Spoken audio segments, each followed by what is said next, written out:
Gawa naman tayo Fortuner ngayon. PR. Saka ano, oil cooler, may tagas. Ayan. Ilagyan na natin ng gasket. Ilagyan na natin ng gasket ngayon ng oil cooler. Dito tumakas eh. Ayan, nakita. Kaya sumisipol siya. Kala mo, turbo ang sira.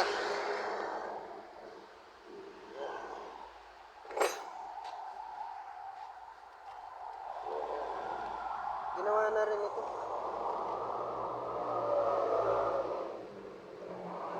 Hindi makuha-kuha yung